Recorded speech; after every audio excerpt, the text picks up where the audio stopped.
Hello guys, today's adventure is all about lab caches. I don't know if you're aware of these new adventure labs that everyone's been getting, and they've been popping them up, but they're not like your average geocache, they're more like a virtual, with the exception that you do one set of lab caches, you get 5 automatic finds. You log in the field, there's no physical containers, you just get to ground zero, and there's a question to answer, and as long as you're standing in the zone, you can answer the question, and it adds a find to your find count.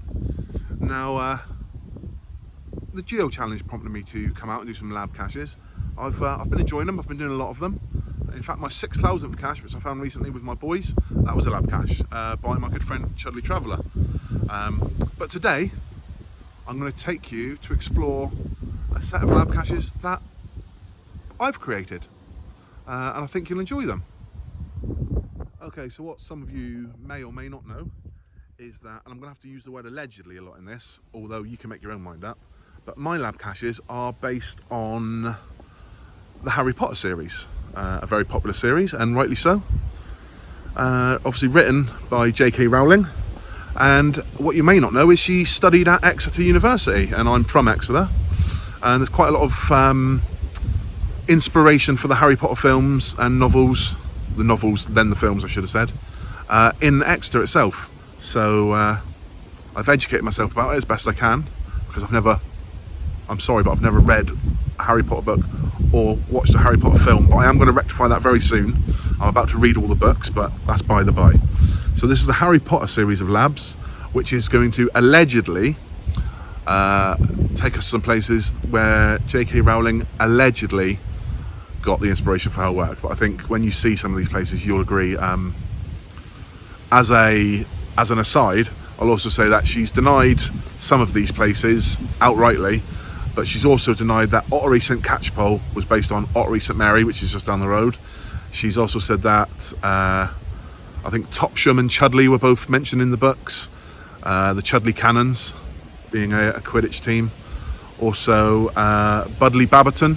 We've got a beach town just down the road called Budleigh Salterton. So I mean, you've got to take it with a pinch of salt. I mean, she's going to say she didn't take her inspiration, but you know, make your own minds up. So anyway, I'm going to take you to 5 locations which allegedly inspired parts of the novels. So I hope you enjoy. Okay, so first up, we're on Exeter University campus, which is, I don't really know allegedly here, this is a fact. This is where Joanna Rowling studied, and I'm at a place called Marden House. Here it is behind me. Now, nice statues and nice things. It might not look like a location for Harry Potter books or films, but inside, I've seen photos from inside. You can Google it, Marden Hall Common Room, and I think you'll find almost identical to the Hogwarts Common Room. So this is where my first lab cache brings you. It tells you about that. Obviously, sadly, you can't go inside, but like I said, there are photos available.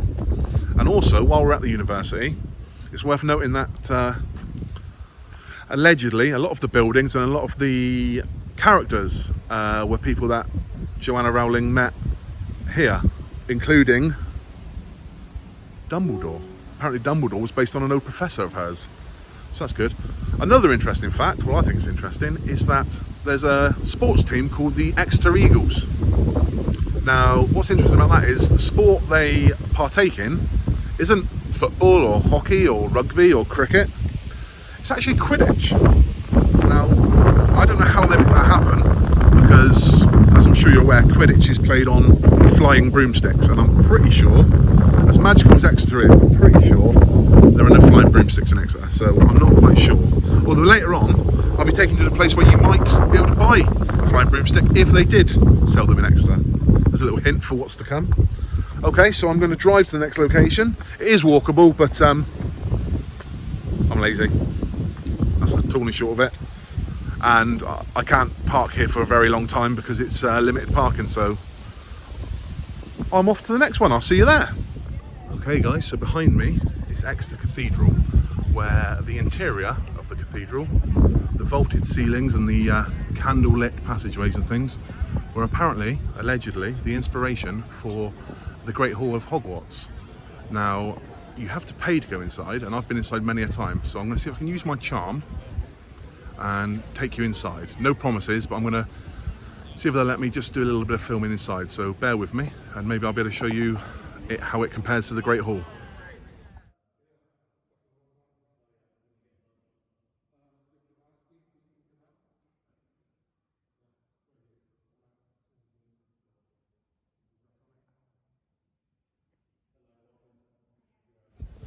Okay guys, so I've still got it. They let me in. I had a little look around, I did a little bit of filming. I didn't talk because I had my mask on, hence why the beard's a little bit unkempt now.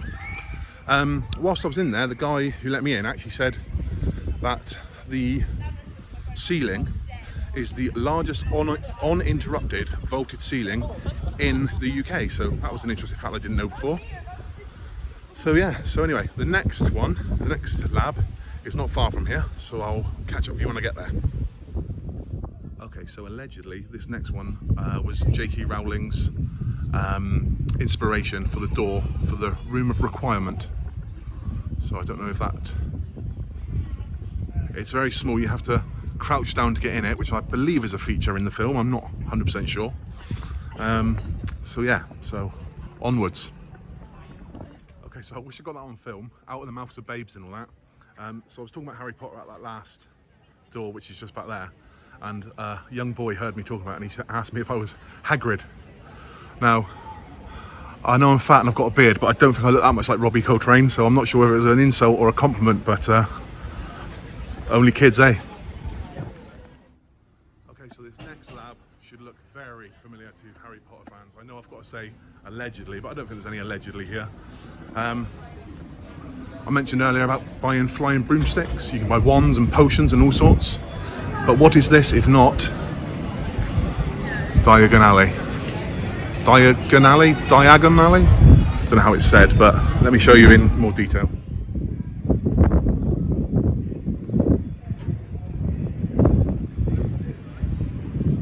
And on the corner of the street, which I know is not where it is in the novels and the films, because I've been told by people who are more au fait with Harry Potter than I am, although it's not in the same location, this building was actually the alleged inspiration for Gringotts Bank, which is also a location in the Harry Potter series. So there you go, that was an extra one for you. Now I don't think there's any danger that that is the inspiration for Diagon, or I don't know how you say it, Diagon Alley. But it's closed now, but they used to have a Harry Potter themed pub in there, selling butterbeer and everything. The next place I'm taking you is a pub. It's not that pub, but it is a pub, and it was the inspiration for the pub from the Harry Potter series. So let's go and have a look. Okay, so behind me we have the old firehouse. This was the inspiration, I promised you a pub, there it is. This was the inspiration behind the Leaky Cauldron, apparently. Now, the devil's in the detail. I can confirm this one. I don't know much about Harry Potter, but I have been inside this pub, and I have seen the Leaky Cauldron, and there are very many similarities. It's a very cosy, very snug pub with, you know, moody lighting, low ceilings, very cosy, They don't do butterbeer, obviously, but I'm not going to take you inside. I wish I could, but it's a sunny Saturday afternoon in a university city. It's full of students, and I'll tell you who doesn't know how to social distance, and that is drunk students. So you just have to take my word for it. Yeah, anyway, I'm walking away from the pub because I'm going to take you to find the bonus cache, which I've hidden in association with these lab caches. Okay, so I'm at the bonus. You've heard of the Prisoner of Azkaban. Behind me is Her Majesty's Prison, Exeter. I am in Prison Lane, and somebody has left an old school magic wand for me, a 1980s magic wand. So that is the bonus. They sign that. That lets me know they've done the lab caches. I've had some really nice reviews. I think everybody likes Harry Potter, so couldn't lose. Right, thank you very much. Okay guys, that's it for this video. I hope you enjoyed me showing you around my lab caches and of course the bonus cache. What better way to end them with some witches? But I do feel that maybe the Geo Challenge was a bit of a cop-out for me doing my own lab caches. So I've decided to do a part 2 where I'll be finding some other lab caches. So I'm only entering once, but I'm going to do 2 Geo Challenge videos. So Geo Challenge video 1, you've just seen, those were my lab caches. The second video is going to be someone else's lab caches. So I'll say ciao for now, and I'll cut video 1 right here. Snip.